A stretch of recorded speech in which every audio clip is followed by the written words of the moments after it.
Hey everyone, this is People of Substance by LemonSkies. I'm Olga, and my guest today is Debbie Lewis. Debbie and I got to know each other working together, actually. Debbie is currently Director of Development at the National Coalition for Cancer Survivorship, NCCS, an advocacy group that advocates on behalf of cancer survivors. So, Debbie, hello. Can you please introduce yourself? Sure. And thank you again, Olga, for giving me this opportunity. It's been a pleasure getting to know you through NCCS and then just staying connected, on a personal level as well. So as Olga said, I'm Debbie Lewis, and I have the pleasure of working for the National Coalition for Cancer Survivorship. We're an advocacy and policy organization that supports the 17 million cancer survivors across the country. Yeah. So we figured out, this was a few months back, that cancer survivors, if they were a state, it would be the fifth largest state in the country. So that's pretty massive. It is indeed. And so when you think about it, I mentioned 17 million cancer survivors. It's an easy number to say, it's a hard number to comprehend. Yes. And so there's more folks living with cancer today than there ever has been. And while there's a lot of support and funding put into treatment and research for better cures, which obviously is very necessary, there isn't a whole lot of emphasis put on what happens post-treatment and what your long-term outlook, happens to be post-treatment, post-cancer diagnosis. And that's really what NCCS is about. We're here to support the cancer patient, survivor, regardless of where they are on their cancer journey. So it could be, at the time of diagnosis, we provide resources for them to best be able to advocate and communicate with their healthcare team. And it could be 10, 20, years post-treatment, or it could be those that have metastatic disease, and we are there for them through the remainder of their life, ensuring that they have the resources that they need, and then advocating on the Hill for public policy that really is there to support cancer survivors and their caregivers. So you did not start out as a fundraiser, and I would describe you as fundraiser. I mean, it's sort of you're the acquisition, renewal, kind of everything, and in matrices type of planning. But you didn't start out as a fundraiser. I did not. My background is actually in chemistry, so I have a master's degree in polymer science from Carnegie Mellon in Pittsburgh, and I started out doing science because I loved it and I enjoyed it, and it came easily to me. So I think, as a young person, young adult, figuring out where do I want to go in my career, as many high schoolers do, they see what, interested them, what classes they enjoyed taking, and what came naturally to them. So science was that for me. And so I received my bachelor's degree and I started working as a bench scientist. So I was a basic researcher for an organization based in Pittsburgh. And while I love the chemistry aspect of it, what I didn't like was the loneliness that it presented to you. And so while I was stimulated intellectually, I just felt that I really needed more folks around me. I really wanted to be engaged with more individuals. And as a bench scientist, you tend to have a very small group, or you work in isolation. And so I decided to go back to get my PhD because I thought, academia is the place for me to be, right? I will be around people more, more interactions. I can still do the science that I love doing, but it'll offset that challenge that I had of being isolated in my work. And so I started at Carnegie Mellon and quickly discovered that what I loved more than the bench work was I enjoyed engaging with the undergraduate population. So when I was teaching, I just really came alive and I enjoyed that work so much more than I enjoyed the actual research and the lab work that I was doing to get my PhD. So at the time, my husband was also getting his business degree and I was expecting my first child. So when he graduated with his MBA and our son was born, we had an opportunity to move out of state. So I did so. And then I really put my academic career on pause because I thought that really wasn't exactly what I wanted to do, getting my PhD. I could have followed up and finished it, but I wanted to explore what other opportunities were out there. So I became a volunteer in our community. And wherever we lived, we were relocating frequently for his career. I just got involved with whatever organizations my family and my community were involved with. And that's really how I started my nonprofit career, was through volunteer work. Which is a lot of people do that. I mean, that's what's really interesting. Some people start out as volunteers and then eventually make transition as an occupation. Yeah, I saw what I really loved about it was I loved giving back to my community and whatever organization, I was working with. And I also discovered that I love leading organizations as well. So it was really something for me. I kept raising my hand wherever I was at and said, yes, I'll take on that challenge. Yes, I'll take on that role.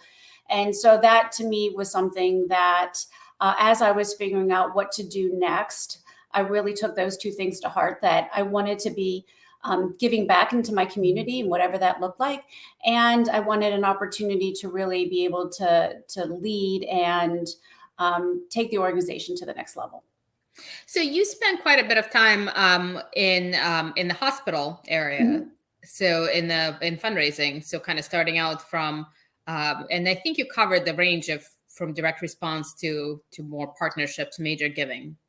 I did. And, how I ended up at the hospital here, I'm based in Cleveland, Ohio, and I had an opportunity to work at university hospitals. And that came about because one of my volunteer opportunities happened to be raising funds for the hospital. My daughter was a patient in the pediatric hospital. And from there, I got to know several individuals that then became colleagues in the development staff. And they were able to see the work that I was doing as a volunteer. When an opportunity opened up, I expressed interest. And so we connected that way. But when I was working there, I really did have an opportunity to work from everything from, point of sales, direct mail to corporate partnerships. So I enjoyed that role a lot. And it meant a lot to me. It was a very personal connection that I had there because my daughter was a patient there for several years. And so the work was meaningful to me. I felt like I was able, again, it hit those two areas that I really wanted. I was giving back. I was helping others, regardless of what situation their child happened to be in. Mhm. And I was also able to lead a team, in the department as well. So you and I have talked about this over the years, with certain topic areas, and I work with a lot of health topics as well.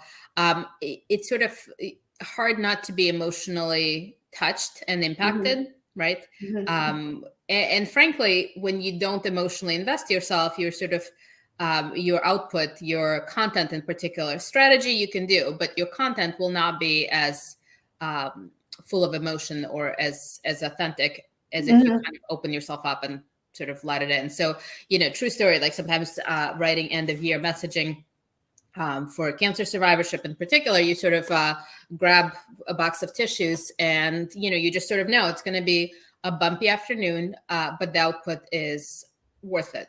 So can you talk a little bit about how do you handle topics that are very personal? How do you sort of handle it as a human, right? Do you compartmentalize? Do you sort of just open up and embrace it all? Like how do you balance the personal aspect when the topics and mission is so close to your heart? That's a great question, Olga. And you mentioned authenticity, and I think that's really, the benefit of working with an organization that really means something to you personally.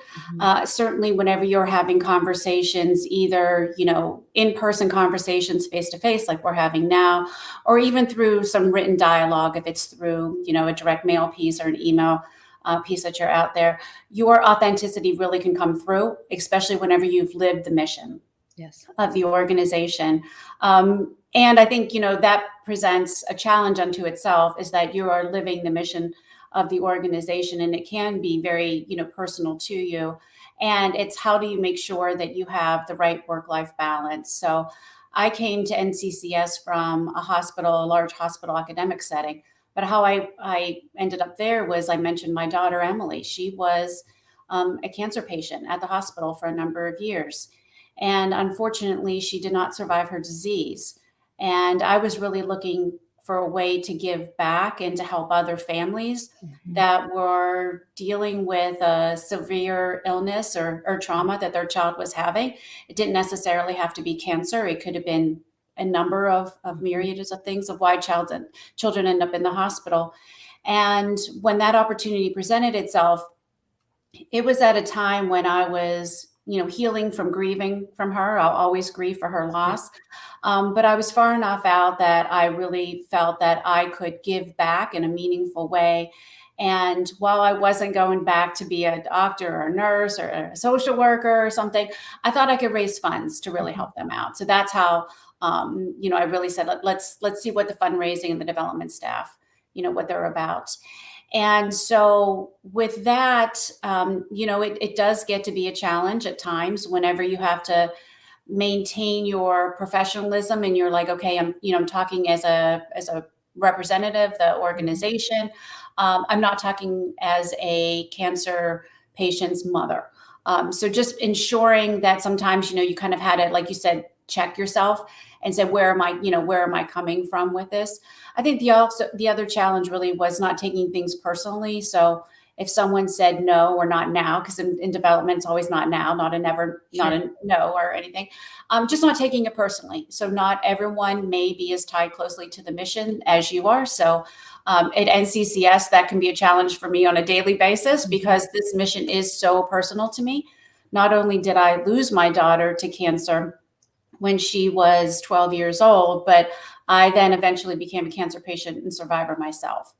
And so the mission, when this opportunity presented itself, I jumped at it and I said, this is an organization that is so valuable because while Emily never got an opportunity to see long-term survivorship, I certainly saw in my own cancer journey that I felt loved and supported by my healthcare team while I was going through treatment. And then I rang the bell when my last treatment was over and I was like, now what? Right. And I was at a large healthcare, academic setting. And I didn't know what I didn't know in terms of what survivorship should look like, the type of care I should be receiving. Mm-hmm. And so NCCS is really there for those that are looking for those resources wherever they happen to be in whatever academic or community hospital setting they happen to be in.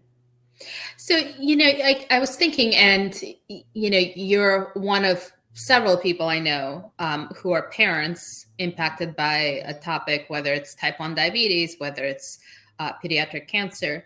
And you see, and as a parent myself, I can understand, you see this passion and, we do these things on behalf of our children. Mm-hmm. And, just really, it's incredible and inspiring to see the things that we achieve in their honor or in their support. So, is that something you've seen at the hospital? Is that something you were surrounded by in addition to yourself? In addition to myself, I was I want to say a rarity a little bit in the mm-hmm. office. We had a great group of parents that were volunteers that were mm-hmm. part of a parent group advisory group for mm-hmm. that. I look at it as, part of the reason why I went to the hospital and working in there was it was a legacy for my daughter. Yeah. And, honoring her memory and that her life meant something. Her short, time here meant something. And what we really, I felt personally that I can give back and I wanted to support others. So while maybe within the paid staff, I was a rarity, what I really did see was that I was in charge of a group that hosted all the fundraising events. Yeah. Right. So this would be third-party fundraising events, individuals out in the community that were doing everything from, walks and runs to golf outings to little cocktail hours to any myriad of topics. Those were where we really saw the parents get involved and activated in giving back in either an honor or celebration or a memory of their child. So it was just an honor of mine and a pleasure of mine to be able to work with those families wherever their child was, in their treatment or in their diagnosis. And so that's, again, overwhelmingly individuals that want to support the hospital by doing some type of fundraising event. That's where the parents really shine. Debbie, can you tell me about, I know a couple initiatives that you started or were part mm-hmm. of founding, Emily's Rainbow Fund, In It Together. I don't know much about them. So actually one of the things I've wanted to ask you, but just haven't had an opportunity to, is about those two initiatives. I don't know, there may be others. You seem to to be founding a lot of things? Again, I go back to being engaged and being a leader. I tend to raise my hand quite a lot.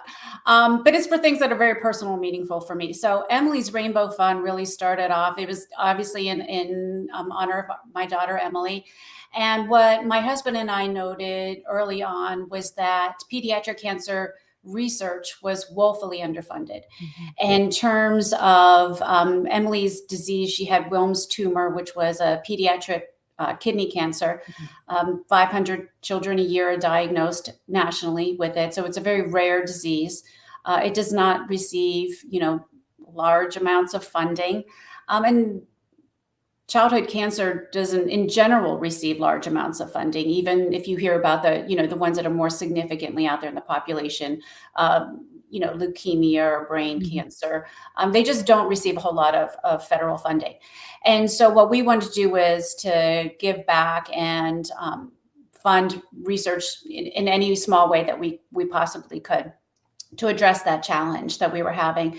And our community rallied behind us. So when your child's first diagnosed with some, a serious illness, everyone asked us, what can we do? How can we help you? Once our freezer was full of casseroles and we could not accept any more food, we really said, well, you can help us raise money, because that's what we really noted was the biggest challenge. She was receiving great medical care, but the treatment that she was on was 20 years old. There wasn't a new drug developed and FDA approved for any childhood cancer for 20 years. So we said that's really what we wanted to do. So that's how we started Emily's Rainbow Fund. It started out with a group of my girlfriends really helping to organize it. We did a dinner at first, and then another girlfriend and I, we are avid runners, and she said she always wanted to put on a race. And so we started Emily's Rainbow Run. Okay. And Family Fun Walk, because we realized not everybody is like us and wants to run. So we started that, and we really saw overwhelming support from the community. They came out. It was wonderful to see so many folks that we knew, but it was even more exciting to see so many folks attend that we did not know, and that this message and the meaning of the event really just embraced them. And so the first year of the race, Emily was with us, and she walked with us. And then in between the first year and the second year, she passed away from her disease.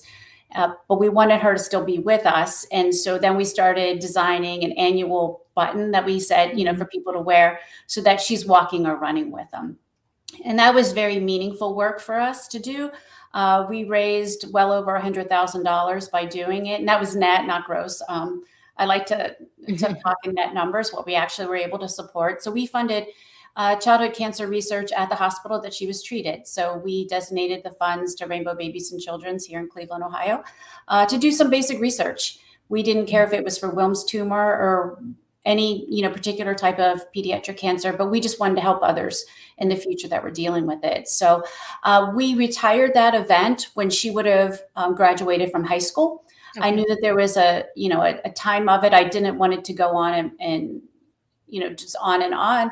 I knew where emotionally it was very difficult the day of the event leading up to it. I cried every single year as we were getting ready to, have the gun go off because she wasn't with us. But then I was also overwhelmingly grateful for everyone that was there. But I knew it had a life cycle. And so we ended it when she would have graduated from high school. And that was very meaningful for us. In It Together was another organization that I started with some other, I'll refer to them as parents of cancer patients. And we saw that going back to, there really wasn't a whole lot of support for us. While we noted support in the community for adult cancer patients and their caregivers, and maybe their siblings, what we really didn't have was support for our other children or for us as parents that have a child with cancer. And so we really wanted to get together and say, okay, what resources do we wish we would have had? While we found each other and became our own support network, we didn't want other families to have to struggle with that. So we started In It Together, meaning we're all in this together, regardless of what your child's diagnosis is or age of diagnosis. We can understand the journey that you're on. And so that was just very meaningful work that we started a number of years ago. And then the other organizations I'm involved with and I've been a volunteer with all have just very personal meaning to me, just like I'm sure all of your viewers, you get involved with organizations that are personal for you. So my daughter had an opportunity through the Series Fund Children's Network to attend summer residential camp when she was undergoing chemotherapy treatments. Mm-hmm. And so this was a global organization of camps started by Paul Newman, the late great actor. And he started the first camp up in Connecticut called Hole in the Wall Gang. And Emily was able to attend a week of summer camp there while she was undergoing treatment. It was all free of charge for families. We got to see, and we thought it would be beneficial to her, and her healthcare team at the hospital thought it would be wonderful for her. What we didn't realize as a family is how meaningful it would be for us as parents and for us to be able to spend some one-on-one time with our son. Yeah. And so once she came home from her first week at camp, we said, we need to be involved with this organization in some way. And we were opening one. There were plans to open one here in Ohio in the Midwest for families, so they wouldn't have to put their child on an airplane to send them to a summer camp that could care for them with medical needs and any type of challenge that they had. So my husband was asked to be on the board as a family representative of Flying Horse Farms, which is located in the middle of Ohio. And it's one of the Series Fund Children's Networks. And he soon, he raises his hand a lot as well whenever he's very passionate about a mission. And so he took on several roles there in terms of governance, fundraising, and then he was eventually he was the board chair to help lead that organization as well. So that's something that we love to volunteer with. It's wonderful to see the families and the campers. They turn from patients to campers whenever they walk through those doors, and it's really gratifying to see, and wonderful to see there as well. And then I'm also on the board of the Stephen Gallarockis Cancer Foundation. It's an organization that supports adolescent and young adult cancer survivors. It's located here in Northeast Ohio, it's really a national organization. What we saw was our adolescent and young adult cancer population, so 15 to 40-ish. What we really saw was they, were woefully undersupported emotionally with what they were dealing with. So as an adolescent, young adult, you really are getting your support from your peers, not necessarily your parents, like my daughter did. But your peers don't really know what you're going through. Right. We also saw that their survival rates were not going up as adult cancer patient survival rates and even childhood cancer survivor rates are. So this was an organization started by a dear friend of mine, and Stephen was a close friend with my daughter. Even though he was about 8 years older, the two of them just bonded in the hospital. He was a patient as well. So Steve, he's now the president of the nonprofit. And so it's just a pleasure to serve on that board. Wow. I can't help but think if everyone did a fraction of what you and your husband have been able to do to volunteer and to give back, just how much of a difference we could make and just how much of transformation. Well, thank you for that, Olga. It's meaningful. It's very meaningful. And I think whenever you find something that you feel a personal connection to, that you feel you can have an impact on, everyone has skills and talents that a nonprofit can benefit from. So I would encourage your listeners to not be shy about raising their hand and getting involved. Start off as a volunteer if you're not sure if this is something that you can do or you have time to do. Get involved that way. And then you can see really where your skills and your talents can be utilized to help out. That's right. Debbie, thank you so much for joining me today. It's so nice to see your face and chat with you and just learn about all the different organizations. So thank you for coming. It's been my pleasure. And again, I really I'm fortunate to be working now at NCCS and really helping cancer survivors. It's been a wonderful journey so far, and one great opportunity, obviously, to meet with you. Thank you, Debbie.